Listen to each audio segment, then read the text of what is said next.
വ്യത്യസ്ത രാഷ്ട്രീയ പാർട്ടികൾ, അത് എയോ ബിയോ സിയോ അല്ല, എല്ലാ വ്യത്യസ്ത രാഷ്ട്രീയ പാർട്ടികളും ശബരിമല അയ്യപ്പനെ ഒരു രാഷ്ട്രീയ ഫുട്ബോൾ പോലെ ഉപയോഗിക്കുകയാണ്. എൻ്റെ ബന്ധു കൂടിയായ തന്ത്രിയെ കള്ളക്കേസിൽ കുടുക്കിയത് കൊണ്ടല്ല ഞാൻ ഈ പറയുന്നത്. ഈ കേസ് ആദ്യം മുതൽ ഫോളോ ചെയ്യുകയും പഠിക്കുകയും ചെയ്തൊരു വ്യക്തി എന്ന നിലയിലാണ്.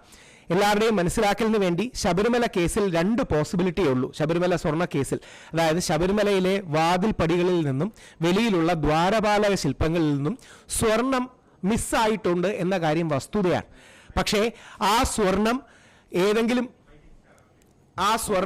ഏതെങ്കിലും രീതിയിൽ വലിയൊരു ഡീലിൻ്റെ ഭാഗമായി ബഹുമാനപ്പെട്ട ഹൈക്കോടതി പറഞ്ഞതുപോലെ സുഭാഷ് കപൂർ മോഡൽ, അതായത് സുഭാഷ് കപൂർ ഒരു അന്താരാഷ്ട്ര കള്ളക്കടത്തുകാരനാണ്, ആ മോഡലിൽ ഈ സ്വർണം വിറ്റിട്ടില്ലെങ്കിൽ ഈ കേസ് തന്നെ നിലനിൽക്കില്ല. എനിക്കത് പറയുന്നതിൽ വളരെ വേദനയും വിഷമവും ഉണ്ട്. ഞാനടക്കം വളരെ ശക്തമായി വാദിച്ച ഈ കേസ് തന്നെ നിലനിൽക്കില്ല. അതിൻ്റെ സത്യം നമ്മൾ ഇനിയെങ്കിലും മനസ്സിലാക്കണം. ഒരുപാട് ആൾക്കാർ, ഇതുമായിട്ട് നേരിട്ട് ബന്ധമില്ലാത്ത ആൾക്കാർ, നേരിട്ട് ബന്ധമുള്ള ആൾക്കാർ 2-3 മാസങ്ങളായി ജയിലിൽ കിടക്കുകയാണ്. 83 വയസ്സായ സ്ട്രോക്ക് വന്ന, ഇപ്പോഴും ഒരുപാട് ന്യൂറോ സൈക്കോളജിക്കലായിട്ടുള്ള പ്രശ്നങ്ങളുള്ള ശങ്കർദാസ് സാർ അടക്കം ഇപ്പം മെഡിക്കൽ കോളേജിലെ ആണെങ്കിലും ജയിൽ വാർഡിൽ കിടക്കുകയാണ്. ശബരിമല തന്ത്രിയെ പോലെ ലോകാരാധ്യനായ, ലോകത്ത് 10-15 രാജ്യങ്ങളിൽ അമ്പലമുള്ളൊരു വ്യക്തി, അദ്ദേഹം ജയിലിൽ കിടക്കുകയാണ്. വാസു സാറിനെ പോലെ, എനിക്ക് വാസു സാറിനെ വ്യക്തിപരമായി ഇഷ്ടമില്ലാത്തൊരു മനുഷ്യനാണ്. വാസു സാർ ഞങ്ങളെ അറസ്റ്റ് ചെയ്യിപ്പിക്കാൻ പോലീസിനെ വിളിച്ചിട്ടുള്ള ആളാണ്. പക്ഷേ വാസു സാർ അടക്കം മുതിർന്ന ആൾക്കാർ ജയിലിൽ കിടക്കുകയാണ്. എന്തിനാണ് ഇവർ ജയിലിൽ കിടക്കുന്നത്?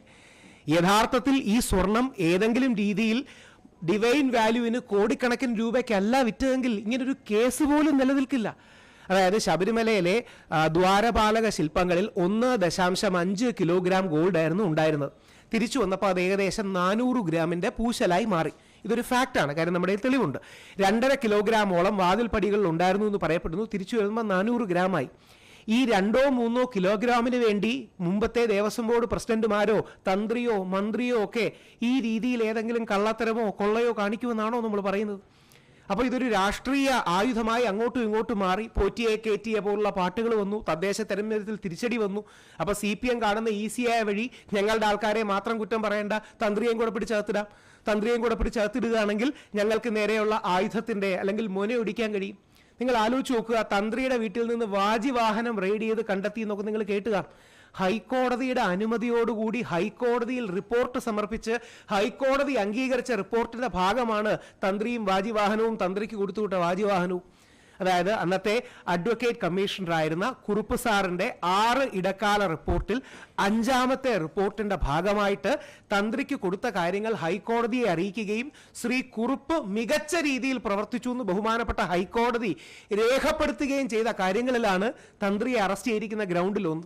2, തന്ത്രി അയ്യപ്പന്റെ അനുമതി മേടിച്ചിട്ടില്ല എന്നാണ് പറയുന്നത്. ഞാൻ മുമ്പ് ഒരിക്കൽ സൂചിപ്പിച്ചതുപോലെ അയ്യപ്പന്റെ എന്തായാലും SIT മൊഴി എടുത്തിട്ടില്ല.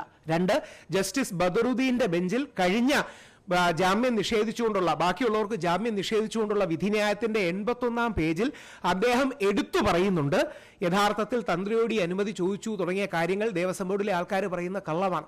പോട്ടെ, ഇനി അത് AOBയിലേക്ക് പോകുന്നില്ല. തന്ത്രി ഒരു ബന്ധു ആയതുകൊണ്ടല്ല. തന്ത്രി എന്ന് പറഞ്ഞാൽ നമ്മളൊരു മൗലവിയെ പോലെയോ ക്രിസ്ത്യൻ പള്ളിയിൽ അച്ഛൻ പോലെയോ ഒരു വിശ്വാസ സമൂഹത്തിന്റെ ആദരണീയനായ ഒരു വ്യക്തിയാണ്, അയ്യപ്പന്റെ പിതൃസ്ഥാനീയനാണ്. എന്ത് ഗ്രൗണ്ടിലാണ് തന്ത്രിയെ അറസ്റ്റ് ചെയ്ത്? അനുമതി മേടിച്ചില്ല, ആചാരാനുഷ്ഠാനങ്ങൾ പാലിച്ചില്ല, വാജിവാഹനം കൊണ്ടുപോയി. പരസ്യമായ പരിപാടിയിൽ ദേവസ്വം ബോർഡ് തന്ത്രിയോട് അങ്ങോട്ട് അഭ്യർത്ഥിച്ച് തന്ത്രിക്ക് വാജിവാഹനം കൊടുത്തുവിടുകയും അത് ഹൈക്കോടതിയെ അടക്കം അറിയിക്കുകയും ഹൈക്കോടതി അക്സെപ്റ്റ് ചെയ്ത റിപ്പോർട്ടിന്റെ ഭാഗമായി തന്ത്രി അകത്ത് കിടക്കുക. അപ്പോൾ ഇത് SIT ചെയ്യുന്നത് മനസ്സിലാവും. SIT ഭരണത്തിന്റെ കീഴിലാണ്, കമ്മ്യൂണിസ്റ്റ് ഗവൺമെന്റിന്റെ കീഴിലാണ്. അപ്പം കമ്മ്യൂണിസ്റ്റുകാരെ മാത്രം അറസ്റ്റ് ചെയ്യേണ്ട, വിശ്വാസിയുടെ ഭാഗത്തുനിന്ന് ഒരാൾ അറസ്റ്റ് ഇരിക്കട്ടെ, തങ്ങൾക്ക് നേരെയുള്ള മുന പിടിക്കാനാണ്. തന്ത്രി 20 ദിവസമായി ജയിലിലാണ്. എന്താ തന്ത്രി ചെയ്ത കുറ്റകൃത്യം?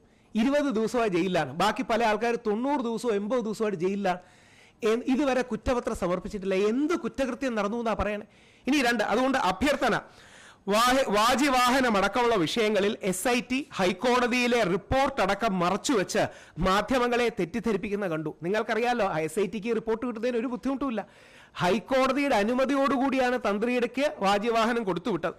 ഈ കേസ് സജീവമായി നിർത്തി കൂടുതൽ അറസ്റ്റ് എതിർപക്ഷത്തുണ്ടാകണം എന്ന് പല രാഷ്ട്രീയ കക്ഷികളുടെയും താല്പര്യം ശബരിമല അയ്യപ്പന്റെ ചുവലിൽ വെച്ച് ദുരുപയോഗം ചെയ്യുന്നത് ശരിയല്ല.